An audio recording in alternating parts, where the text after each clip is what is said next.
What's going on, y'all? This is Peter. Welcome back to another book review. I'm sitting here with my girl Whit.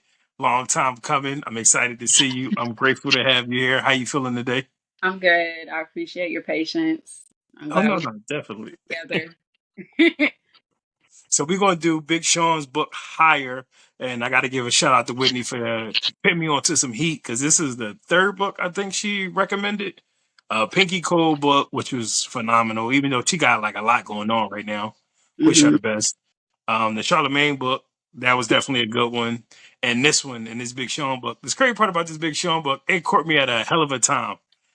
I did not expect what I got. I did not expect the journey that this book took me on. And I was like happily surprised when I read this book. Definitely. So I appreciate you. Of course, I always have good book reviews, so and suggestions. So if you ever need more, I'm always here. So the first thing I wanted to ask you about it though is like what you thought of the book overall. So I've been a Big Sean fan.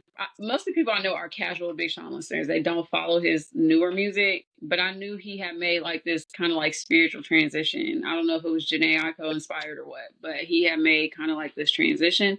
So when I knew he was coming out with a book, it made perfect sense. So I had known almost a year prior to waiting for it to kind of debut. So when it finally came out, I made sure to pick it up. And to be honest, I didn't know what to expect from it. I kind of knew it was probably going to be a long because he's done a ton of interviews with like Jay Shetty and just talking about his spiritual journey and all that. Right. So I kind of thought it was going to be along those lines, and it really was. Um, Overall, it's a good book. I will say that, but I'll also say it's like something I would recommend to like my sons to read because I feel like a lot of the things that are in the book, it's kind of like meditation 101 or self-help 101, you know? But I like how he blended it. It was kind of like memoir self-help. So he just blended the two together. So I'm anxious to see if he'll create a follow-up, you know? That's like one of the main things that I took from this book because when I was reading it, I was thinking like the path that I'm on, the path that I've been on for a while, I don't run across too many black authors or black men authors that kind of speak towards like a lot of things that he was saying. So when hmm he was on his path, and I, especially at the time that I read it, I just thought it was crazy. Like, damn, I didn't even realize, like you said, I'm not the biggest follower of Big Sean. I like Big Sean, hmm but I'm not like listen to him all the time or whatever. But when I read this, I was pleasantly surprised because and then like you said, like it ain't too many like black men authors that's on this time. Like a lot of times when I get it's some few like Jason Wilson, the one that just did that interview with Cam Newton, he kind hmm of be on that time. I actually talked to him a couple times. So it's select authors out there that do be on it, but mostly it's always is like hyper-masculinity or like hmm toughen up or get over that shit or you ain't supposed to show weakness and a lot of stuff like that. So it depends on what path you're going down. But that's something that definitely stood out to me the most. How this journey that he was on was kind of similar to mine. hmm Um, when you read it though, like on a personal level, what you think spoke to you the most? I think what spoke to me the most was probably the section about accepting, where you just have to accept what's coming your way. It doesn't necessarily mean you have to be happy with it, but once you accept it, you can then strategize. Um, because I do follow Big Sean, a lot of the stories were repetitive to me. It gave a little bit Mm, more insight, but I think for me, it was just refreshing to hear a black man be vulnerable. Does that make right. sense? No, um, definitely. who don't get it a lot, and it didn't have any pretense to it. It didn't come with like circling back to just hyper masculinity because sometimes you get a sparkle of little vulnerability and then it circles back to just the norms. But and it's not a long book Mm, either. And you, it's if you read the beginning, he kind of talks about how you can read it in order, or if you need to just go to certain sections and just read that, you actually could, and it still would all make sense. But right, what I really appreciated is that it just kind of he sets up the five pillars, but then he builds on it all mm, throughout the book, right, right, and then he highlights it. It's kind of almost like a textbook right. because he highlights the points that he's trying to make to connect it. So that's why I say it's like would be something very easy for younger men to read as well and not feel overwhelmed. Right. So this is one of the audiobooks that I did. Mm-hmm. And some audiobooks that I listened to, I wish that I've read them, like hard copies. Mm-hmm. Like the Sada Shakur book, I did the hard copy. But this is one of the ones where I wish I could have did the hard copy of it. And I want to talk about hyper masculinity for a second because I feel like my Mm-hmm. audience is very masculine. And I don't think it's always a bad thing. But I want to explain to you my take on it, which a lot of people don't really understand. Because as soon as you say hyper masculinity in this platform, they automatically think that you're attacking it in a negative way. But a lot of times when you deal with people that are like hyper masculine, sometimes you can ignore or overlook some of the nuances of why people are emotionally the way they are. Mm-hmm. And sometimes you can just push like everything to the forefront, or not to the forefront, but push it away or push it down to the point where you're ignoring signs and trauma and triggers and things of that nature just to be tough. And a lot of people don't have the vocabulary or the experience or the therapy or anything to explain to a young man why he's so mad or why Mm-hmm. he's so angry. So challenging your anger, your pain, and your trauma in a positive way, it takes a lot of work to do that. You can't just say, get over it or be tough or you're a man or anything like that and expect a young man to be able to not crash out. Or even if they do get extremely passionate about something, passionate about it in a positive way. So I feel like masculinity is a good thing in a lot of different ways if it's steered in the right direction versus Mm-hmm. somebody just telling you to, you a man, get over it type time. If that makes sense.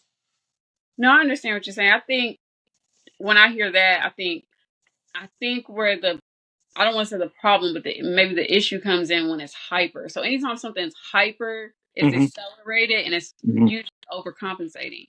I Hmm. think because I have sons, and I'm raising them as a single parent, I have a little bit more insight because I don't have guy friends. I don't know a lot of insight into their lives. So now I get like a closer look into it. But from especially because I work in social work too, um, in basically the foster care system. So I see a lot of things that Hmm. are very eye opening. But what I think and what I've noticed is I think that I'm talking about black men and black young men, the only emotion that's been acceptable for them to express is anger. If there's any other emotion expressed, it's looked at as a weakness. So if you're Right. conditioned, if that's your conditioning, then when someone hurts your feelings, you're not going to cry. You're not going to Right. stand process it. You're going to you're not going to say my feelings are hurt. You're Right. just going to be angry, Right. um, because there's really no other way to funnel out the emotion. So also too, I don't know. You're a man, so you can speak more to it. I see it from a No, different. no, I appreciate what you said, and I agree with it 1,000% because, like, that's one of the messages that I've been getting lately. A lot of my life is creating a balance, being more balanced, and not being so lean towards any way particularly.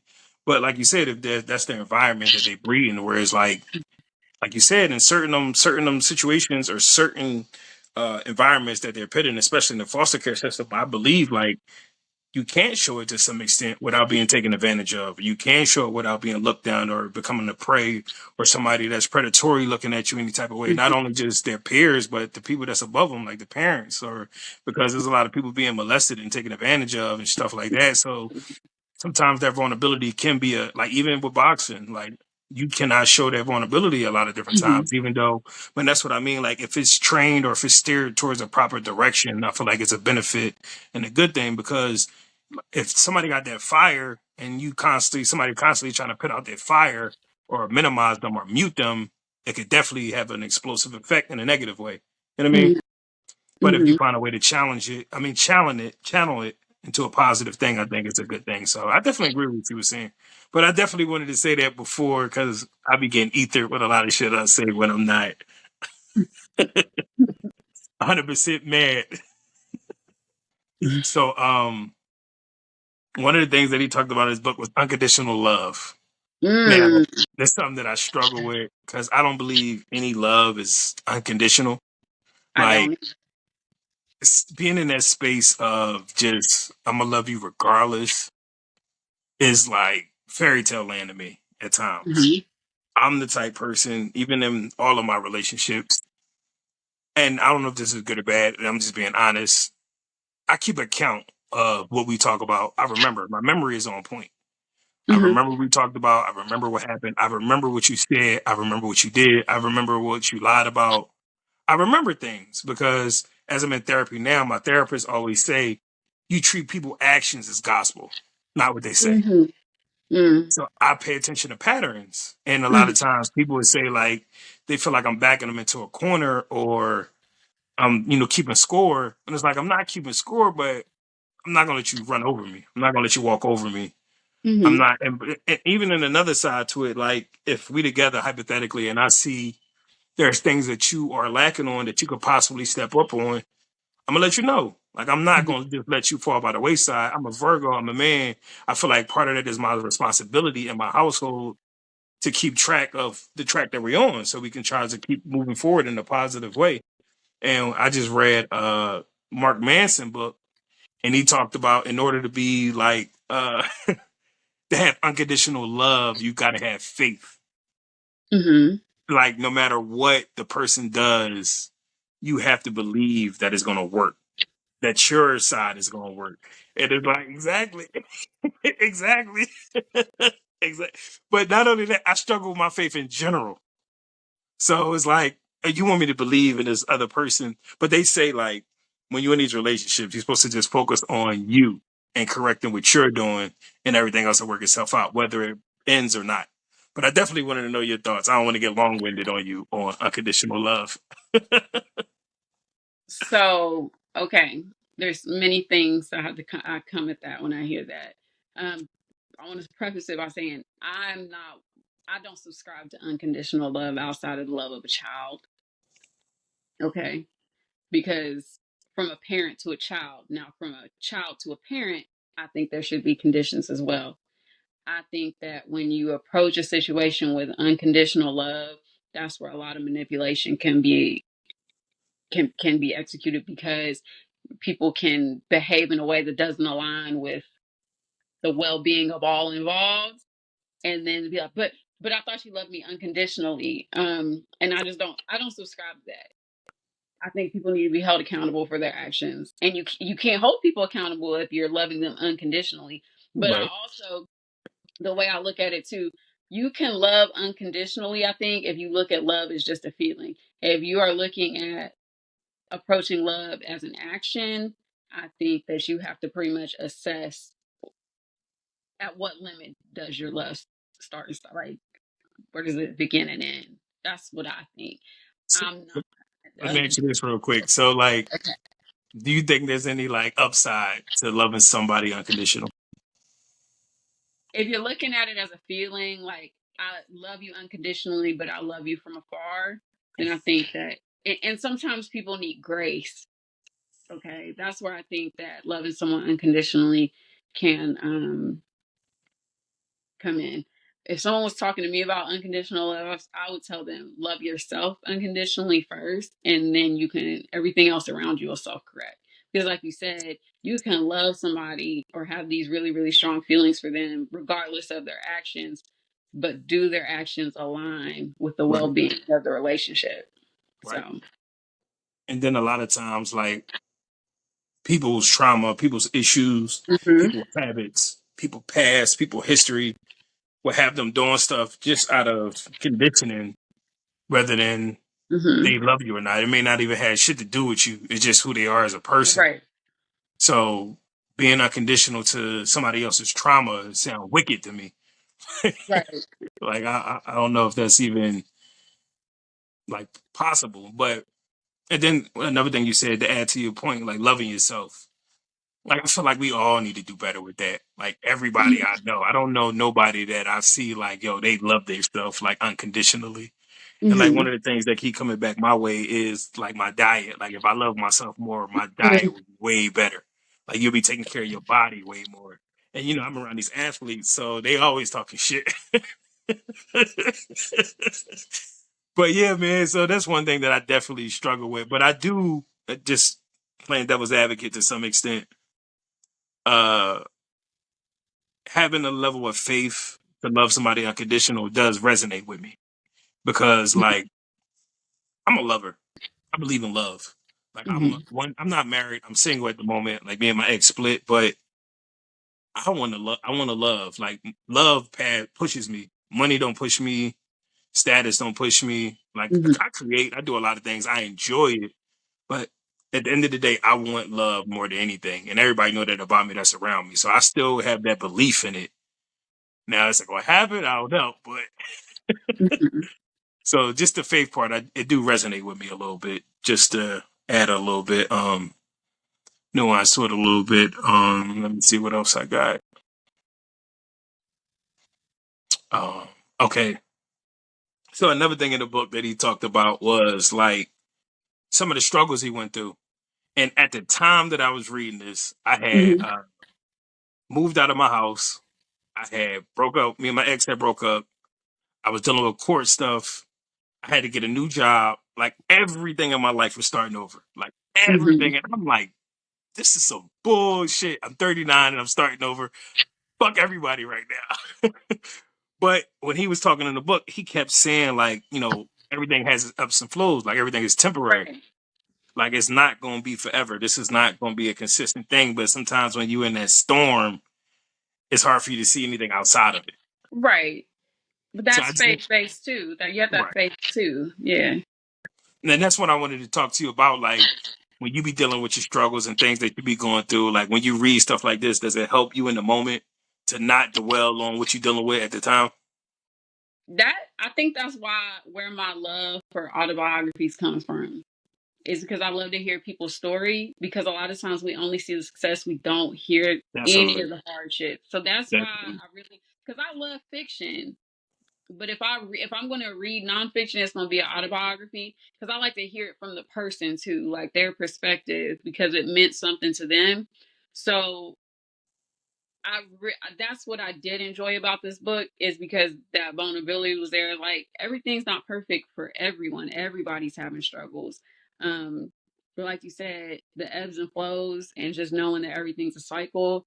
I mean, I think that's a message that could help everybody. Nah, for real. And then especially like you said, hearing it from somebody that's like at his level, you would think like, yeah, you ain't got no problems. Right. But and that's the thing. We kind of put these celebrities on a pedestal as if they're not humans. And Definitely. there's yeah, we may have different problems, Right. No, but 100% everybody got definitely. problems.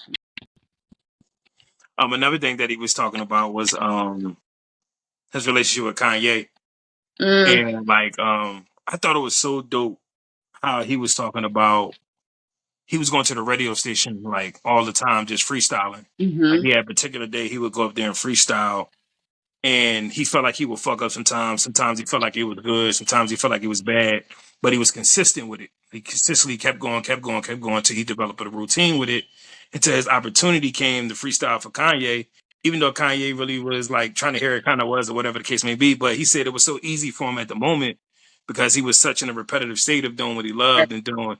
And it made me think about certain opportunities we do get because I done fucked up so many different opportunities by not being prepared, not Hmm. being ready for this moment or not being in that place or letting things knock me off my path or take me out my lane.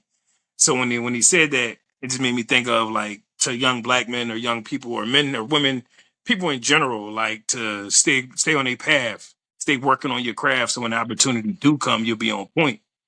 And I wanted to ask you specifically, like, do you feel like there's anything that you're working on that you need to do better at or being more consistent with it? You know what answer that you don't got to. No, it's fine. There's so many things. I think one of them could be posting. I feel like I don't post enough. There's times that I get so much traction if I and it'd be if I could just make a simple post that's a minute long and I can get over 100,000 views and then I don't follow up and the mental doesn't build and then I got to start all over again. So I have like no discipline behind it. Working out is the same way. My weight has gone up and down lately, but I know what it's like when I stay on the path. So it's just kind of like even when it's not it's not going the way that I wanted to. I need to have like just that consistency Mhm. to keep the momentum going. So I mean that's just something I need to apply to my life in general. I feel Yeah, like I would have so much more success in the things that I want if I yeah, was more consistent and took it more serious. No, definitely. I feel like that with every fucking thing. That's what I'm saying. That's why I was like, I don't even know how to answer that because my whole life is lacking consistency right now. But I know what my life looks like when I am consistent. So that's why I gotta get back in it. But I wanted to touch on the self love, but there was a section where he talked about like self care is like a continual act instead of just doing it when you're depleted. And I think that's a message that everybody would benefit from because that's what happens a lot. We don't start taking care of ourselves until we're at our breaking point. Where if we really, that plays into the consistency thing. If we took care of ourselves consistently, then we wouldn't have to wait till we're at the valley, right? So that's just a notable part of the book that I really appreciated. So it's so funny you say that. And I love you for this. I really do. Because these conversations I don't have. Well, a lot. I don't have them a lot. Because I have select people that I have these conversations with. But this is, again, me being vulnerable. And I don't give a fuck what people think. They can't beat me anyway. So what I'm about to say, I don't give a fuck. But Okay. um, in therapy, like on my journey of dealing with this breakup and starting over, the message that keep coming to me is loving myself. Mm-hmm. I keep getting that same message, and that shit pisses me off. Like, who the fuck want to love themselves? Like, it pisses me in such a head. And I'm just being honest. Like, I really be thinking that shit. Like, and the concept of it, and the idea of it, and like, so I've been on this whole journey of trying to figure out how do I love myself, Mm-hmm. and like, what does that actually mean? Like, what is loving yourself? What does that look like? So, what is like for you? What does loving yourself look like? It's so funny that because we're really yin and yang right now because I'm the total opposite. I've been single for a long time, but sometimes I struggle with being like, nobody is going to love me the way that I love me. Nobody can love me more than I love me. Mm, Okay. So that's why we're mm, on opposite ends of it because right, I'm right, just right. like, um, I think loving myself is showing up for myself in every way. So, like, everybody, I have a friend group, but I'm a loner because I really enjoy my own company. I really do. So, like, I make sure I do the little things that make me happy and bring me joy as many times, like as much as I can. And it could be something as simple as like, I don't have that much time, but I'm gonna stop and get my Red Bull because that's what I like and I like it and I want to do it. Or I I'm watching a weird anime show that don't nobody else like, but I like it, so I want to take the time out to enjoy it. Or I just sit and I just think loving myself too is really taking the time to assess like my growth and being proud of myself and looking at the whole picture. I don't know. To me, I have a lot of growth to do, but I'm so to me, I'd be like, these niggas don't love me. These niggas don't love me. They don't appreciate me. They don't love me. They're not coming here with good intentions. Right. So, Nah, so like I appreciate that. I really do. And I appreciate this conversation. And it's like I've always done a lot of stuff that I'm doing now. Like I've always appreciated my time with mhm. myself. I've Yeah. always like self-help in a lot of different ways. I've always read. I've always complimented myself. I always loved being around myself. I always loved spending time with myself. I always loved doing a lot of different things. Like I'm the type, I'm adventurous. I love traveling. I've been out of the country a bunch of times by myself. It's so much stuff that I've done by myself. So a lot of times when I hear these self-help books or these things now about loving yourself, I feel like I've been doing it for so fucking long. Mm-hmm. You know what I'm saying? Like, and even when I talk to my therapist, I have a lot going on, a lot of it. And when I explain it to him, everything that I'm doing, he'd be like, well, that's self-love. You doing like everything Mm-hmm. that you're doing right now, that is self love. And for some reason in my mind, I feel like I'm making it more complicated than it need be, I guess. Mm-hmm. I guess because when I think of self love, because I think of like, okay, what do I think love is, and I think that it's consideration. So my version of self love is considering myself, I never right? thought about that. I never thought about that. Hmm. Mhm. So I don't know. For some reason in my mind, it's this universal. Yeah, that I'm not reaching with myself. I guess that I'm like it. You're a Virgo, and Virgos be perfectionists for no reason. You need to relax and just go with it. Another thing that he talked about that I thought was funny in his book, he kind of went into like the significance of representation. Mm, And I wanted to have this conversation with you specifically about West Virginia. And the reason why I wanted to have this conversation with you because whenever certain people visit me from West Virginia, hmm they never see what they see in Atlanta. And it make me feel bad for like the kids or whoever they're raising, whatever the case may Yeah, be. for Because sure. they never see black judges, black lawyers, black cops, black firefighters, black nothing. Like even the like one of somebody was here and they was like, damn, even the news anchors are black. Like you don't see that shit in West Virginia You like that in don't. certain places, and it just made me be a little bit more appreciative.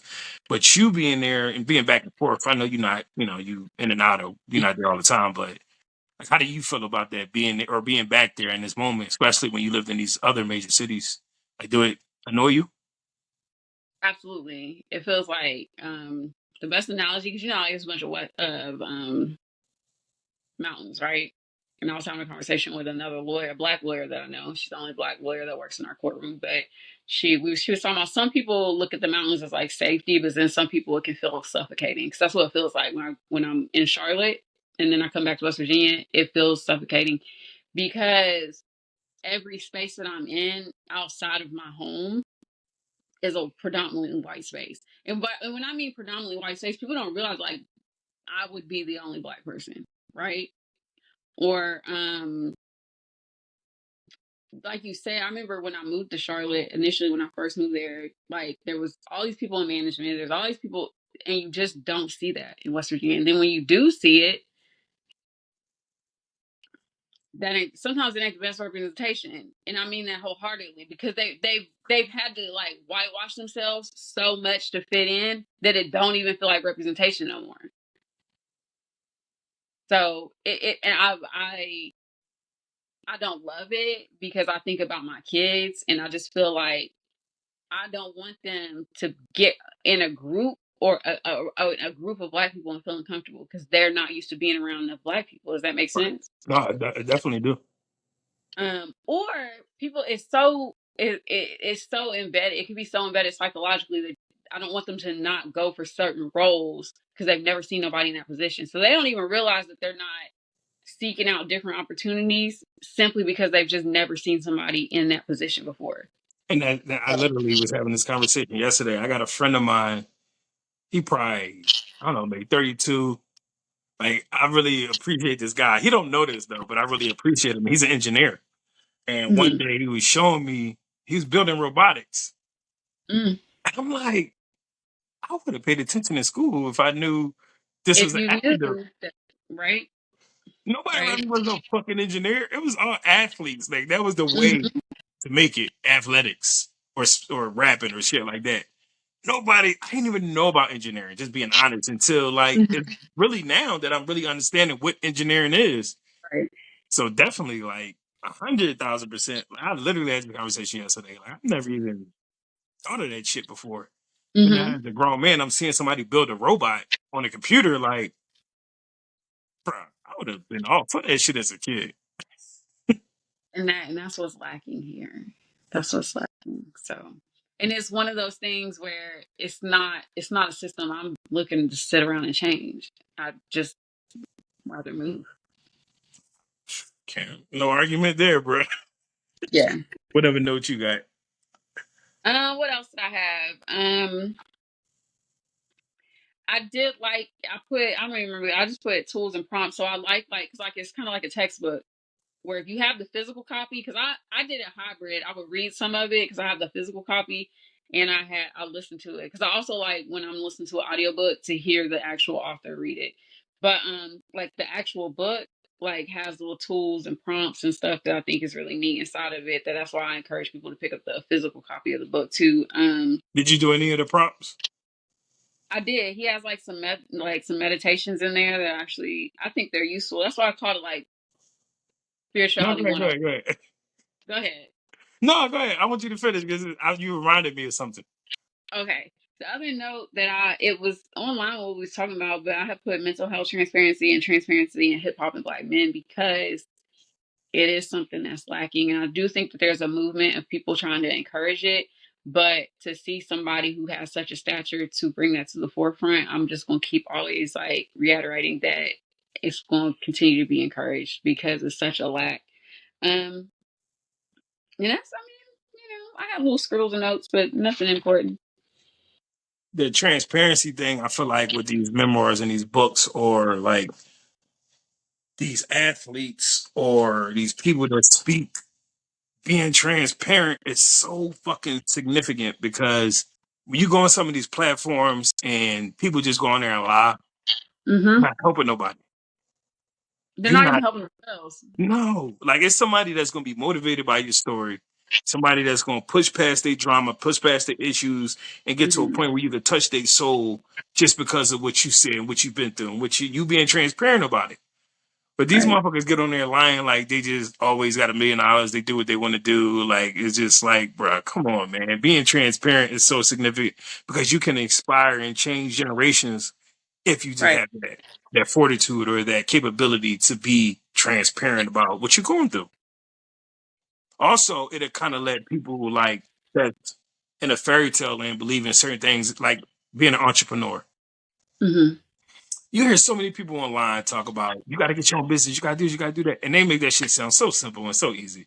That shit Mm-hmm. is not like that at all. I've looked. It's almost harder work. It is harder. Yeah. That shit is way fucking harder. It's 24/7.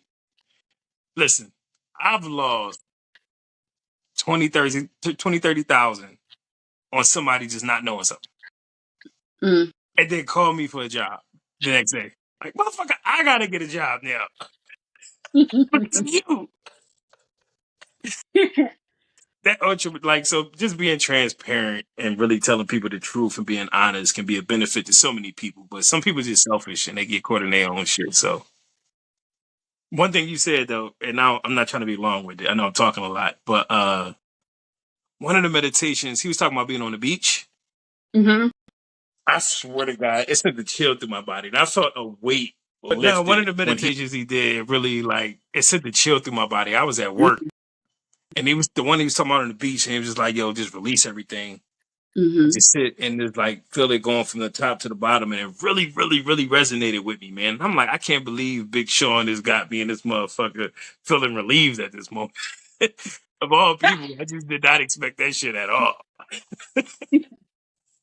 You know why though he's able to do that? Because he, for one, the vulnerability built that trust level, and then it also allows you to be able to go to a place where somebody is vulnerable. No, definitely. 1,000%. Mm-hmm. So one of the things he kept talking about was trusting the universe. And like I don't know where your spirituality at, but that's one thing that I'm always kind of in the back and forth with is spirituality. Like I be in Islam sometimes, I be in Christianity sometimes. Sometimes I'm just talking to the universe. But your own like spiritual experiences or your whole spiritual stance, like are you a universe type person? Are you sticking to any particular book or religion? No, I think I grew up Christian. I wouldn't even say a Christian household because really my parents just sent us to church and they would go every once in a while, but they would just send me and my sister. Then after a while, they just only made me go for a long time. It's weird. We'll talk about that later. It was very weird. It was just me. I had to go to Sunday school and church. My sister didn't have to go. My parents didn't go. They picked me up after. I don't know what that was about, but you know what? I'm a spiritually open person, and I think that um I'm a universe person, but it's interesting because I'll thank God and then I'll be like thankful to the universe for allowing us. So it's all connected to me. Spirit, source, God, the universe, all of that to me is just the same thing. What I do believe is that religion to me is a vessel. The best analogy that I heard recently was that uh, God is the elephant, and we're all like basically imagine like we're all touching it with our eyes closed. So if I'm touching the trunk, I'm describing the trunk. So to me, that's exactly what the elephant is. And then another person's touching the leg, and they're explaining what they're feeling. when we're all feeling the same thing, but through our eyes, it just seems different. If that makes sense. No, I do. I do. It makes good sense. So, like a book that I'm reading right now, it's a fiction book, but it's like it's historical fiction based off of like a Hindu like epic. So I took like a little deep dive just to get background in Hinduism. It's not something I ever think I would follow, but I do think a lot of religions have a lot of beautiful principles that could be followed. So um, I feel like I've gone through my little form of a spiritual awakening years ago and in pretty open space. So My dad got an analogy that he say all the time, like religion is just a vehicle to get you to where you're trying to go. hmm That's all it is. And I tend, as I am now, I tend to lean towards people that was raised in the church a little bit more because they hmm have somewhat more of a foundation that I hmm don't necessarily agree with. right. And then like recently dealing with people that didn't necessarily have the same faith that I have or hmm understanding of it, hmm and tend to not to go a way that I necessarily agree with because their belief system. hmm So I'm not necessarily I'm the same way. Like I pray to God sometimes, I say Jesus sometimes, I say Allah Right. sometimes. So I'm the same as you with that. It's it's Alzheimer's. I think people have like my dad doesn't get it. Like him and my mom been separated a long time, so he'll be like, "Oh, is she getting better?" Because he can't. He's not gonna talk. She don't talk to him. It's like no, nobody gets better from Alzheimer's. It only gets worse. Like I think my sister texted me today. Was like, "Bro, my mom kept cutting all the burners on Mm, in the house mm. on like stove, like every single one for no reason." But like stuff like that, where you be like, "What made you?" Because we're past like just the forgetfulness thing. Now it's just like She don't know where she at. not really like about a month ago for the first time she hadn't done that for the first time she like left in the middle of the night and the police found her. Oh wow. My sister didn't even it's common sense now because my sister heard the door, but my sister gonna call me talking about I think somebody's in the house. I'm like, bitch, call me. Why you gonna call me? That's what I'm gonna do Fuck I would do. in there. But hindsight, it made sense that my mom, we didn't think my mom had left because she had never done nothing like that before. But when you think of, because I have a Rottweiler and my sister has a little like Boston Terrier, I was like, I bet you wish you had a Rottweiler now because if somebody's in the house, you would know. But I was like, well, your dog's not barking at all because her dog parent, like now it makes sense though. The dog don't bark when people leave. You know what I mean? So Mhm. like, but it's also, it's such a, to me, like Alzheimer's because it's like, I think my mom woke up and didn't know where she was at. But then it's also like a common sense thing that's going too, where it's like, if you didn't know where you was at, would you go outside? You know what I mean? In the Mhm. dark. So, um, as much as it was hard for her to be in a facility, she needs that kind of care though, because it's a lot. It's a lot. Yeah, I was struggling last year. When it first happened, I was like a mess. And it was hard. It was a hard transition. I can't imagine. Like I'm sorry that you even. That's wow. It is. It's not something that we ever like thought would happen too. And I was telling my sister about it because I was like, people don't understand that my mom's alive, but she's not my mom. Like I don't have my mom no more. Like, I can't have a coherent conversation. It's not like she's physically alive. Yes, and I don't. It's not like I don't want her to be. But what people don't understand is like, but she's not my mom She's like a shell of anymore. herself. She's a shell of herself. And there's nothing we can do. There's nothing to do but to just like go with it and do the best we can with it. But it's a lot. It So definitely take some unconditional love to really like. some unconditional love. It's so funny you say that. It takes some unconditional love because she's mean too. She's not pleasant to be around. So You know, there was times when she was in that facility because she had her phone. I would have to block her for like a couple weeks. wow. That's Like you don't because hear about shit like this. you don't hear about it. But I would have to take these hard stances, and that's the self love I have for myself. That I Boundaries. love my mom, but I know that's not her. But she would text the meanest shit on earth that would be like, all right, okay. But like the stuff, and I'm not trying to get too personal, but I'm just No, it's curious all at good. this point. But the stuff Hmm. she would text you, would it be like actual stuff, or it'd be just Yeah, random? well, it would be like, I can't believe you would leave me here after all you ever done for me, like I've ever done for you. It would be like long messages, like I can't believe that I'm here and you need to come get me. And right now, if I could, like, if we was in person, I would show you. Like, I have like over 100 voicemails because I don't want to delete them. Right, right, right. I don't want to delete them, but they're not nice. They're That's not wild pleasant. though. Like, and it's like it's for your best. Like, damn. Mm. Because it's not a conversation. And then the reason why I learned I had to just set that boundary to block her because there was no conversation I could have with her to explain my fucking light died. But It's all good. there was no conversation to be like, this is why you're there, or like you couldn't even tell her you still can't tell her she has Alzheimer's. You kind of look I, good right here the way it looked too, though. I you kind think of it's like the better? look. Okay. Okay. That's fine. But I could show her the paper. Like, your doctor says you have Alzheimer's. She's like, she wouldn't believe that. One time when she was diagnosed, because her doctor was bullshit, I recorded the session to play it back for her. She would Oh never. wow. Every time I would try to play it back, like, no, this is what the doctor said. She wouldn't listen to it. So when I knew, like, there's no conversation to be had, you she doesn't know that she's blocked. So just block her and let her get her shit out, and I just don't have to receive it. That's wild, man. That's what you can never think about. It's not, Like, and that's what I be trying to tell these niggas. Like, if I can block my mom, that you're like an aunt to me. If I can block my mom, was great. Like and I love her, and I love my mom, and I know she loves me, but we watch that. the patterns. You got to watch the patterns of the behavior. That's another thing I kept running into was, and this is just another example of it. I kept running into these authors talking about their mom dying, and then, like it made me Mm. want to get cooler with my mom. Like you keep hearing it, but my mom get on my nerves, bro. Like, That's and that's transparency.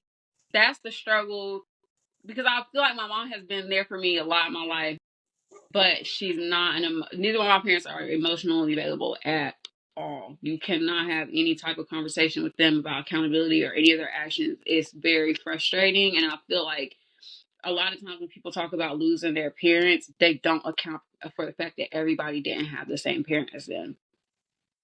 and like my mom always wants to have a conversation of what happened, how it happened, and I hear it all Uh, the time about parents that don't. And like I can't even say that when somebody that I know parent would deny everything. Girl, that never hmm happened. You crazy. Like that didn't happen. You making that up in your head. Like not trying to hear that shit at all. But with my mom, it's like more of a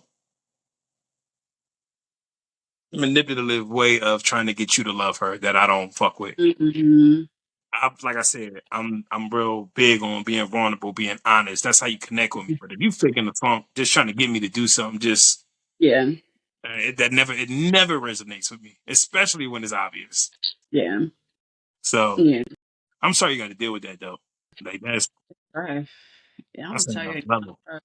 I think what's frustrating too is to know that there is no turnaround. It's gonna keep being how it is. How's your sister handling this shit? Okay, best as she can. Better than she was. Better this go around. I think because we have a little bit of. I think it's driving her crazy a little bit. But I'm gonna be honest with you. This is my transparency. Um, so for the duration of my mom being in the facility, my sister would always be like, "Oh, I'm gonna come. I'm gonna just come get her." And I'm like, but she was there with her before, and she couldn't handle it. So I know my sister we had all this guilt around it, but as much guilt as I had about my mom being in the facility, I know it's the best thing for her because the, it it was just like that. That's just, of all the options, that was the one that fit, and that's in both of our circumstances. So before my mom's facility got cut down, like shut down, my sister kept being like, "I'm just gonna come get her," and I finally gave up and was like, "Okay, if you take her out that facility, the complaints that you had before, I don't really. It's not that I want to hear them, but I want to hear them." because it's almost like if you feel that guilty about it that you're willing to sacrifice the quality of care.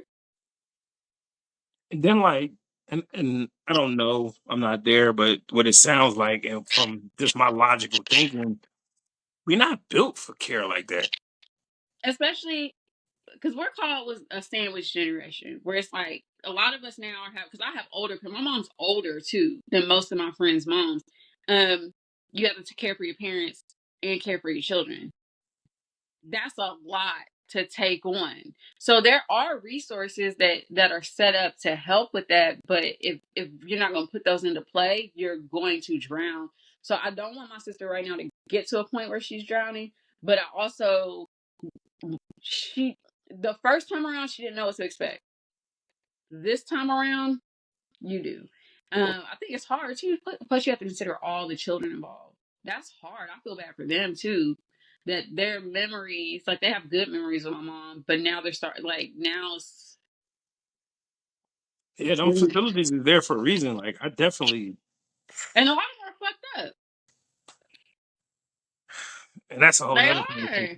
And that's like, because it's like here, I've been to a few of them, and I'm like, I don't know because I'm not living there, but from the ones I've seen, like shit, I wouldn't mind living there right now. You know what's so interesting? Because we talking about West Virginia, this is a circle back.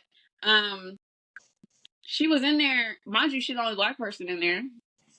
She didn't like that. When we first dropped her off, she said, "Y'all gonna leave me here with these white people?" She ain't like that. But Nah. then they ended up putting another man who had dementia in there. But guess what? He was racist Mm.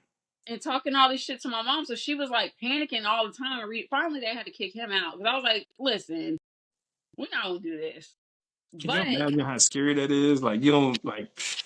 yeah, and he was big and volatile too. So and, no, it was nuts. But I know what it's like because I'm constantly surrounded by it when you don't see nobody that looks like you. So as much as like there's people I'm cool with, it don't ever feel like a safe space. Nah, definitely. And then like you're already in a vulnerable state, not really remembering Right. everything. Right. That's wow. Yeah. Bro, we need to start praying. So whatever we pray to, right? For real, So for whatever real. we pray to. From everything you just said and everything we just talked about, like being a black woman in today's Mhm. society, like what does healing look like to you, especially like when they require you to be strong so much? Especially like you got to be strong for your kids, you got to be strong at your job. You, especially with representation, you got to be on another level with it. Like you kind of set an example for what a black woman is in your environment right now. And it's like that's a whole nother level of weight. Like how do you, deal with all that or balance it? I think how we spoke on hyper masculinity and where it has its pitfalls, I think just from my assessment, especially of my friends who are black women as well, I think are one of our biggest barriers is hyper independence Mm, because um, we have so much weight on our shoulders and it feels like nobody the support system isn't there, so we feel like we have to do everything ourselves. There's no community, we feel like there's no protection either, so we feel like you got to do that as well. mm, Provide for everybody, you have to do all these things um, without being able to ask for help, mm. because either you feel like you're not going to get the help or you're going to be judged because you need the help. So I think that healing for us is realizing that we can build support systems to help us through that and support us through that. And that comes with vulnerability as well, to be able to say um, the strong black Roman trope is a facade. Um, we're human beings, we need support, and we're sometimes doing a disservice by not reaching out for it. So. No, that's real though, because like as a man, seeing certain women as a human being sometimes can be challenging. And I'm just saying because a lot of things, a lot of conversations I have based on women decisions, I hear a lot of dudes say like, "Well, that's on her. Like she chose to do that," and they kind of is like a detachment or a sense of like let them isolate and get away from because that's the decision they made when we all make fucked up decisions. We all do shit that don't necessarily turn out to the best interest. But I feel like us looking at each other as humans is like the most significant thing, especially in our culture right now, because it just seems like it's such a battle from like where did this shit come from? Like where is this shit? It's designed to keep us apart so that we can't be strong. We don't we have to go down that hole, but that's really what it is. It's like But because look how powerful we would be if we didn't have that discourse between us. and that's the thing. I feel like the generation coming up, or whoever's controlling the narrative now, is intelligent enough to know that, and we still be falling in these damn conversations and these pitfalls and these traps. Like a couple of groups that I'm in, I feel like it's just a daily challenge of men versus women, and I was thinking like, why? Like why? Why? Like why? Like and then it's like certain relationships when people get hurt, I watch them create villains. And I understand Mm-hmm. why some people like want to fight for that narrative because motherfuckers be hurt, but they go Yeah. back to getting help, doing better, and being more aware, and not necessarily just pushing anything hyper and creating a balance to Mm-hmm. get these people, everybody, the help they need, so we can start coming together a lot more. Because, like you said, if we was together, the black family dynamic, because we used to do a lot better prior to everything that's going on now. That's why Martin Luther King was kind of against like the whole welfare system and help because he wanted it to be like more of a family dynamic where we could get up on our own. We don't need the government to be involved and then Mm-hmm. stuff like that. So that's like a whole nother conversation. So, but this was a great conversation. I'm good to see you. You look good. I'm happy we finally got this done. Finally, finally, thanks for reaching out again. Not losing hope. Oh, never that. We definitely got to do some more. What else are you reading right now? And pitch your IG. Well, say your IG so everybody know they can follow you. Pretty much on any platform is Uglywhitty, Uglywhitty. If I was going to recommend another book for you to read, I don't know if you read it yet, but it's Maybe You Never Cry Again by Bernie Mac. You need to Never listen. heard of it. You need to listen. It's not long. It's only about 4 hours when you listen to it. Um, it's so good. It's Never funny cry because again. Bernie Mac. What'd you say? It's called Never Cry Again.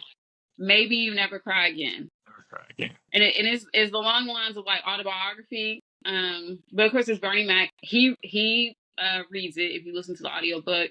But that's by far one of my it's probably my top three books that I read this year, like listen to. So that's the one I'm going to listen to again because it was good.